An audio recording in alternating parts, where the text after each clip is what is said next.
OTP అడగరు, password అడగరు, కానీ మీ లైఫ్ని పూర్తిగా డిస్ట్రాయ్ చేస్తారు. కొత్త మోసాలకు తెరతీశారు క్రిమినల్స్. కేర్ఫుల్గా ఉండాలంటున్న పోలీస్. ఇది సాధారణ ఫోన్ స్కామ్ కాదు, ఇది మరింత ప్రమాదకరం. వాళ్ళు మీ డబ్బు, ఓటీపీ, పాస్వర్డ్ అడగరు.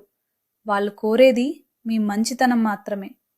ఇటీవల మాల్స్, మెట్రో స్టేషన్స్, మార్కెట్స్ లాంటి పబ్లిక్ ప్లేసెస్లో ఒక కొత్త మోసం జరుగుతోంది. బాగా డ్రెస్ వేసుకున్న మిడిల్ ఏజ్ వాళ్ళు లేదా వృద్ధులు ఇలా అంటారు: నా ఫోన్ వాడటం రాదు, పెన్షన్ చెక్ చేయాలి, ఒక్కసారి హెల్ప్ చేస్తారా?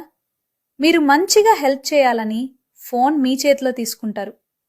అసలు ప్రమాదం అక్కడి నుంచే మొదలవుతుంది. ఆ ఫోన్ అప్పటికే వీడియో కాల్లో ఉంటుంది, లేదా రికార్డింగ్ ఆన్లో ఉంటుంది, లేదా ఫేస్ రికగ్నిషన్ పర్మిషన్స్ ఇచ్చుంటుంది. అంటే ఎవరో మిమ్మల్ని చూస్తుంటారు, మీరు మాత్రం హెల్ప్ చేస్తున్నానని అనుకుంటారు. ఇది ఏఐ, బయోమెట్రిక్ ఐడెంటిటీ స్కామ్. వాళ్ళు దొంగలించేది మీ ఫింగర్ ప్రింట్, మీ వాయిస్, మీ ఫేస్ డేటా. ఈ మూడు కలిస్తే మీ డిజిటల్ క్లోన్ తయారు చేయవచ్చు. తర్వాత ఏమవుతుంది తెలుసా? మీ పేరుతో online loans, credit finance, instant cash loans, face మరియు వాయిస్ వెరిఫికేషన్ ఆటోమేటిక్గా పాస్ అవుతుంది. మాత్రం 30 నిమిషాల్లో మీ పేరుతో లక్షల అప్పులు తీసుకుంటారు.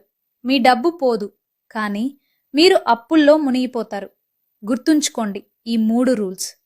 పరిచయం లేని వ్యక్తి ఫోన్ ఎప్పుడూ తీసుకోకండి. అన్నోన్ వీడియో కాల్స్ ఉంటే వెంటనే కట్ చేయండి. కెమెరా ముందు మాట్లాడమంటే అస్సలు మాట్లాడకండి.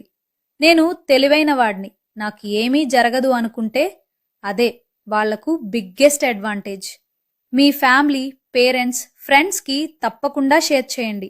ఒక్కరికి చెప్పడం అంటే ఇంకొకరిని కాపాడటం.